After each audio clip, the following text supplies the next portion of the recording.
Welcome to Reality Hour. Um, I'm Eric, and I'm joined by Grace today, and we are here to finally recap the first two episodes of American Idol 2026. Um, Ooh. Adam is out of commission today. His voice is gone, and we hope he recovers soon, and we'll hopefully be back for next week's episode. But in the meantime, I'm excited to be back. I'm excited the show is back. Um, Yes. so we have a lot of contestants to get through. We're going to go through the first episode and then the second episode, and we are going to only talk about the contestants that made it through to the next round. So let's get started with our first contestant, Lucas Leon from episode one. Yes. He sang an original song, Hmm. which to me sounded quite generic and definitely not standing ovation worthy. Um, When are they? A couple of performances. Actually, honestly, no one from these first two episodes was really standing ovation worthy at this point. No Um, standing ovations in the auditions. yeah, I'm in agreement. I am instantly excited for the live rounds where Lionel is muted during performances. Um, Literally took me less than 10 minutes to write that note. So, I'm what already did you? annoyed by Lionel, and it's like not like 5 minutes into the episode. I know. What did you think of Lucas? This is the contestant that, of course, he's going to start the season off. It's typical. Sounds like a lot of contestants who have gone really far in these shows. I didn't love the song, but he made it through. I'm not surprised. Yep. So we will see him later. Keela Richardson, who sings "Glitter in the Air," which is one of my favorite Pink songs. So obviously I like the song choice. Her voice was good, honestly, not super amazing. I did like some of the runs, but I don't think her voice is necessarily distinctive or unique enough. Yeah, I thought she sang it well. I thought it was a bit much. Even Carrie basically said she was doing too much with it, but we knew she was making it through, especially when her son came in. Like, did they ever say no in front of the children? They say no in front of the parents quite often, but not the we'll get to that later in the episode. That's a different story. Yeah. Anywho. Jason Ardent um, sings Fire Away by Chris Stapleton. And he And plays Banana Ball. I know, which is a thing now for some reason because I'm seeing it all over social media. He's Fun, not. Eric. What? It's fun. Okay, I'm glad you enjoy It's it. okay. I like baseball, so of course I'm all about it. My friend is like completely obsessed with it, but it's the Harlem Globetrotters of baseball. Is Yes. what it is. And it's so popular. It's so fun. I liked this guy before like he even stepped in just when he said that, but and then he sang and I was like, yeah, I mean there were some long notes that he did nothing to shape and just so boring, so generic. Can I say something that's controversial? I thought he was actually more of an authentic country singer than Lucas was. Even be that as it may, like Carrie basically told him not to be a gimmick. Like, Carrie, I know you didn't need gimmicks, but when you're a So, mediocre singer, you're not going to make it to the auditions really if you don't have a gimmick. Daniel Stallworth. Don't stop, believe. My, what I wrote was decent voice, but montage plus horrible song choice equals not excited. Not only was it a terrible song choice, like, does this song work slowed down? No, I not don't at all. think it does. I mean, this is one of those songs that, like, you play to get people up and dancing. I ain't dancing here. Mhm. I mean, I really liked his voice though, but Yeah, it was good. yeah. Okay, but montaged horrible song choice. Not you know. All right. Yes, you find it. Okay, yeah. I mean, I actually wrote notes on Tate just because Brianna Nix was there, but I know we're not talking about him. I completely forgot about her, and it was last year. But let's talk about Jesse. He sings "In the Stars" by Idol dropout Benson Boone. He has a stutter, so naturally we get some first class inspiration porn, which was annoying. But I'm at this point where I'm expecting to be annoyed by Idol every time there's a kid with a disability of some kind. Pretty Um, much, yeah, but honestly, I've seen stories that were way more overdone than this one, I have seen worse than this as including in well. this episode. But we'll Yeah. get to that later. Um, I will say he's got a nice voice. Hmm. Because they previewed him before the season started. He's got the most views of everybody by far on Yes. YouTube. I think he's gonna go far. I don't think he's truly amazing per se, but I think he's gonna make it very far. I mean, the last stuttering contestant made it pretty far, and he was arguably the worst singer that's ever made the live shows. Yes, At least he's Jesse up is there. Jesse is way better than Lazaro. We don't Okay. say his name here. Okay.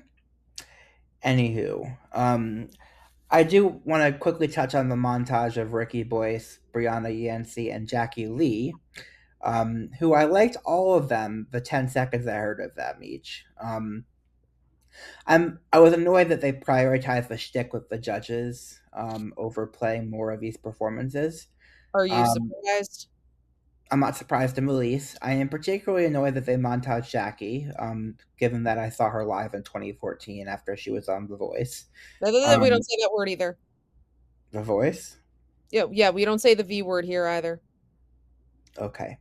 I think Jackie is phenomenal. I was annoyed that she sang the same song she sang back in 2013 on The Voice.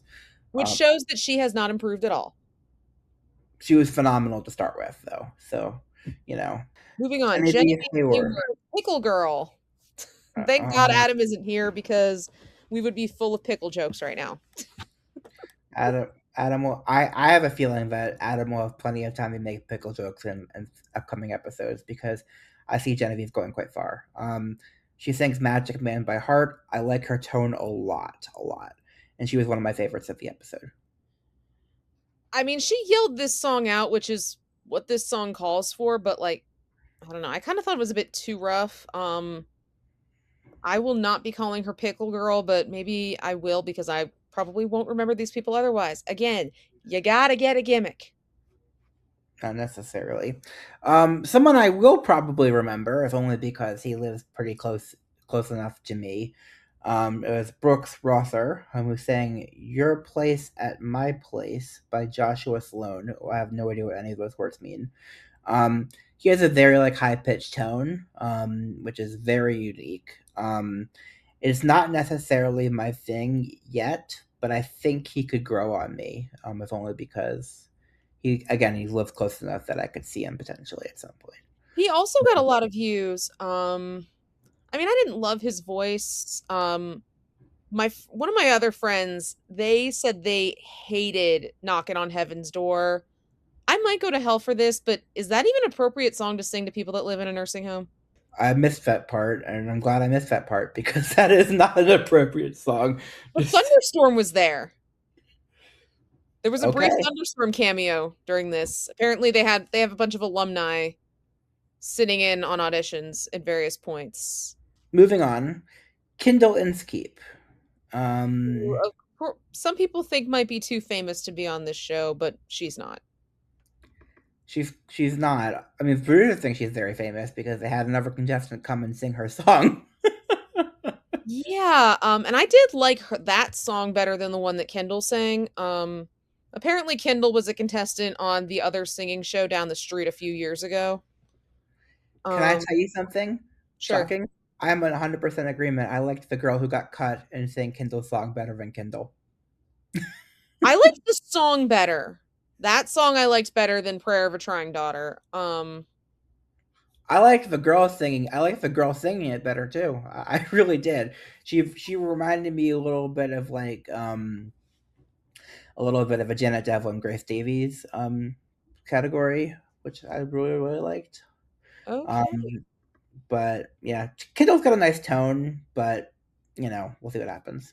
I knew she was going through the second they brought her into the room to watch that other girl singing her song. Oh, 100%. Oh yeah, obvious. I mean, Um, This show, either I'm too smart for this show or this show is just way too predictable. Maybe both, I'm not sure. But Yeah, I've also been I, watching the I show would since say I was a kid. both. I know all the patterns. Bryant Thomas, against all odds. The song choice alone is an immediate no for me. Yep. I would say I hated the gimmick of not seeing him sing as well, and I hated the song choice. I will say he does have a great rasp and real good pipes, but Oh you yeah. know, very gimmicky and just not my thing. I mean, Um, he's borderline TikTok famous because of okay. his, well, then girlfriend, now his fiance, he proposed in the audition room. Hmm. Um, he sang really well, and then when he came out, he looked exactly like he sounded, Yep. which not too many people do. So, yeah, good for him. Happy they're engaged. Hopefully, this works out better than the relationships on the other ABC show where people get engaged. But Hmm. thou shalt not hold my We're not breath. talking about that show.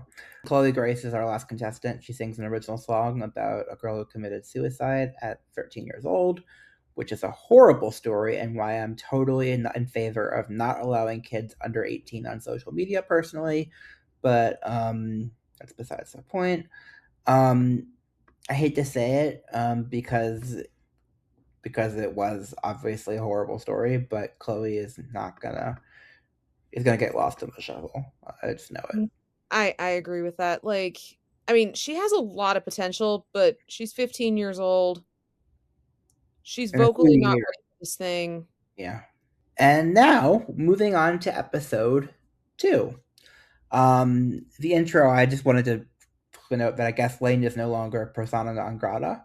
I wondered, was he cleared of those seriously creepy criminal charges against him? I don't know.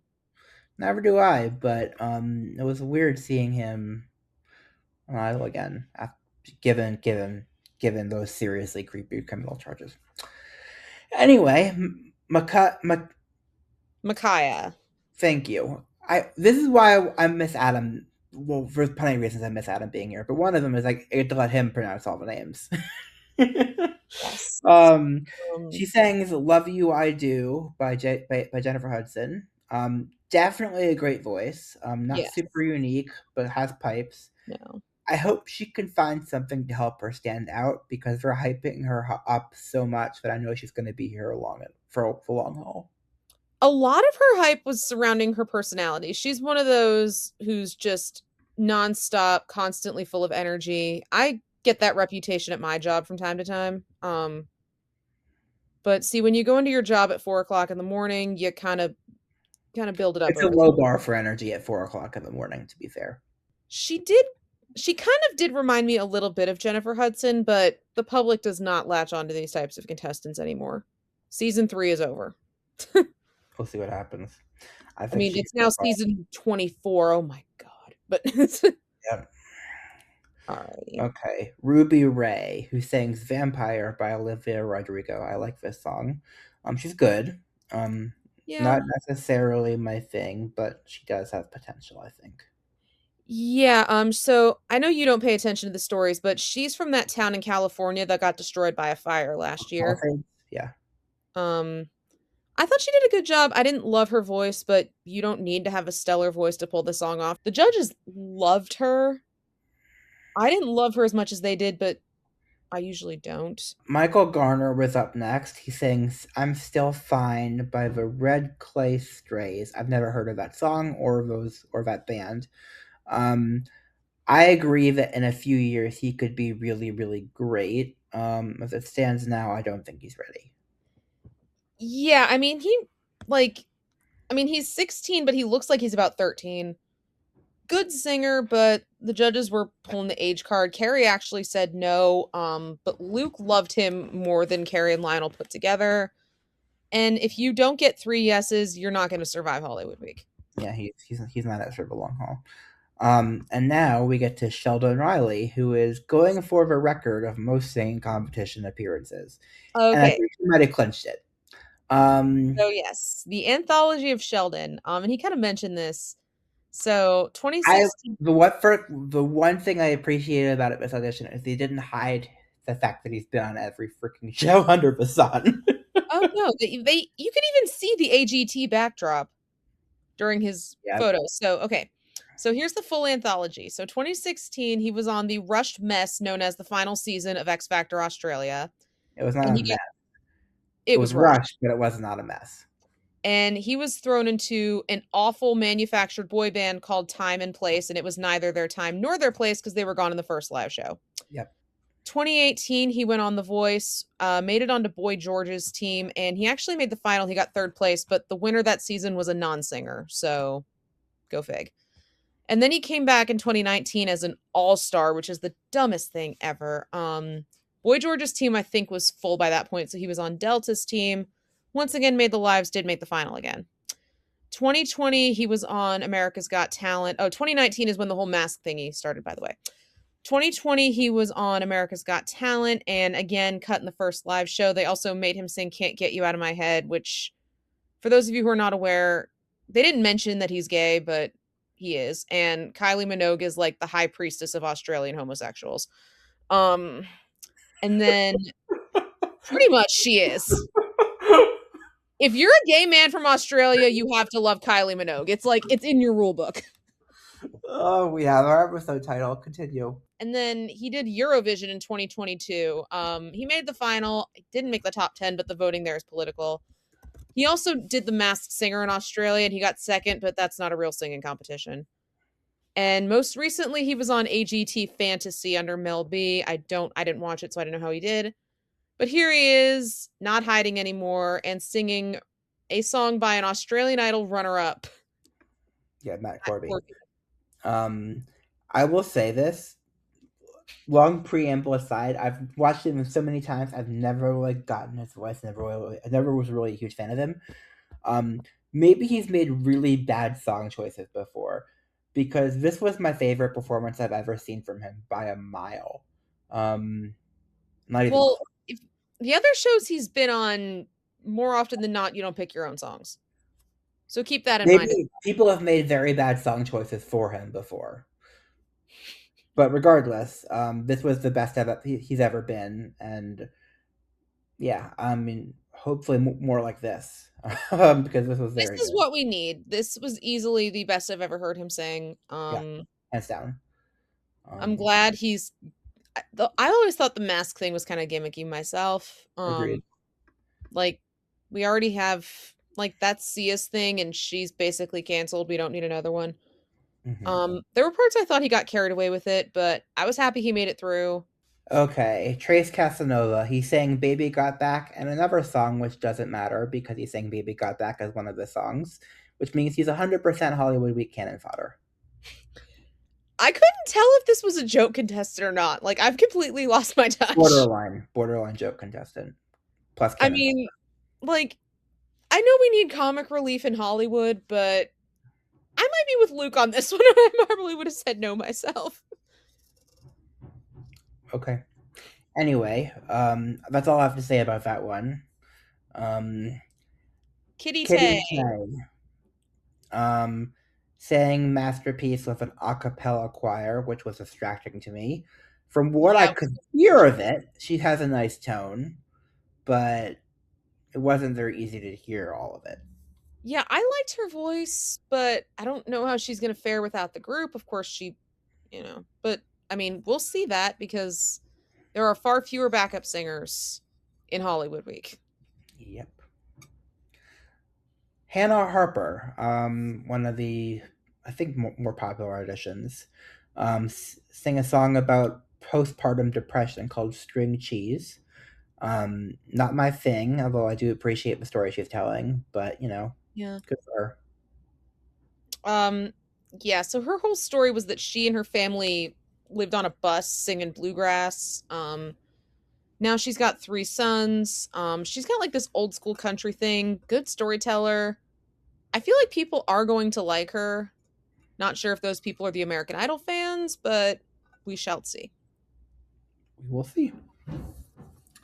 For the next two, Jacobs and Carmen, I wrote the same thing. Okay, hate the shtick.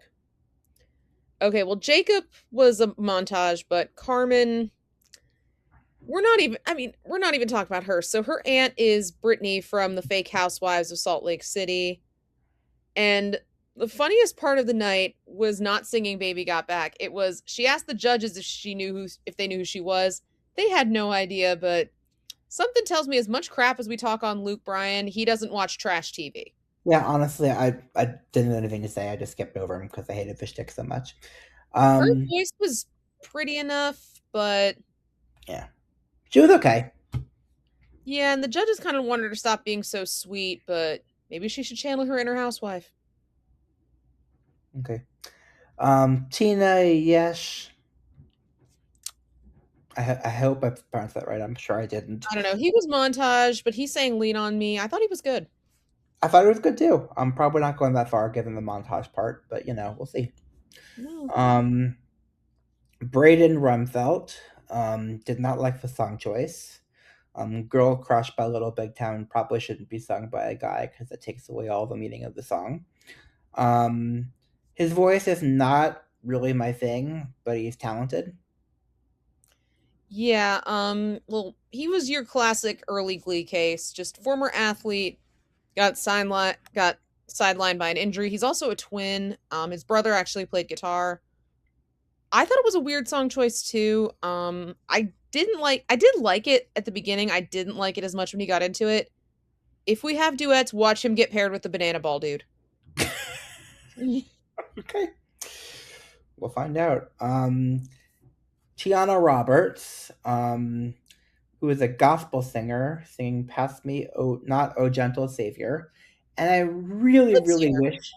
I really wish she was singing something I gave even a 1.5 millishits about, because from a pure technical perspective, best voice of both episodes by far. Really, Um, really talented singer. really Interesting talented, parts of it though. phenomenal singer. So it's very much a Jamal Roberts situation where I don't care what you're singing about, but I at least respect that you have a really good voice. And Uh, Jamal won. he did. Last audition of the night, yet an ending another episode with a mental health story. Yep. Um Julian Yulian, Khalil, who yeah, auditioned last year, was not shown because he dropped out of the competition. Um, yes. he's back to sing an original song called Lone Guitar. He is not my thing, but he's a possible winner of this show. He played guitar, his sister played violin. Really good audition, easily going through. Probably a lock for the live shows. 100%. Anyway, so those are our two episodes. So before we go into spoiler corner, I'm gonna ask you who are your three favorite contestants of the first 2 weeks? I'm gonna say Yulian, Micaiah, strangely enough, and yeah, those two. For me, my three favorites were Genevieve. Um, I'll give it to Jackie, even though she's toast.